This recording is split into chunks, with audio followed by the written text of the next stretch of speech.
میرے اور آپ سب کے نام امام کے پاس موجود ہیں،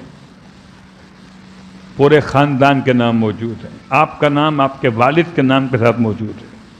وہ آپ کو پہچانتے بھی ہیں، آپ کے باپ کے نام سے پہچانتے، مجھے پہچانتے ہیں۔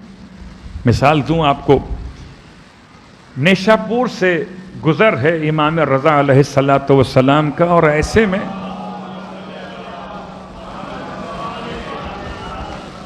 میں ایک جنازے میں امام کی شرکت، پورا واقعہ آپ کا سنا ہوا، واقعہ سنانا مراد نہیں ہے، امام سے قریب کرنا مراد، جس کے نام سے اٹھائے جائیں گے اس سے دور ہیں۔ گزر رہا تھا جنازہ،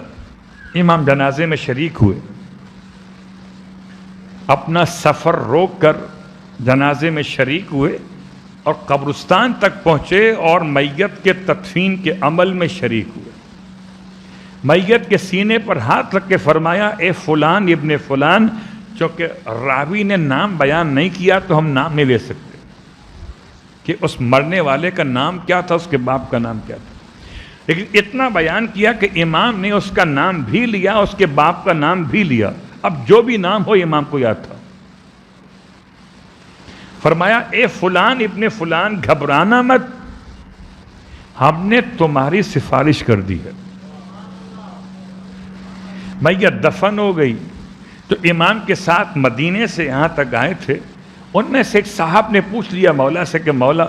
آپ تو اس سے پہلے کبھی نیشا پور نہیں آئے، آپ تو پہلی مرتبہ آئے، اب اگر کوئی آپ میں سے یہ سمجھے کہ حیدرآباد کا کوئی عالم کراچی آئے پہلی مرتبہ تو اسے کراچی میں سادات کالونی کے مومنین کے نام یاد ہوں گے؟ یہ ممکن نہیں، جب پہلی مرتبہ آئے کس کا نام یاد ہوگا؟ جب پوچھا گیا مولا سے، مولا آپ تو پہلی مرتبہ آئے، آپ کو نام کیسے یاد؟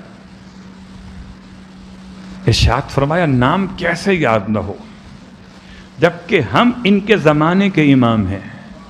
ان سب کے اعمال ان کے ناموں کے ساتھ ہمارے سامنے پیش کیے جاتے ہیں،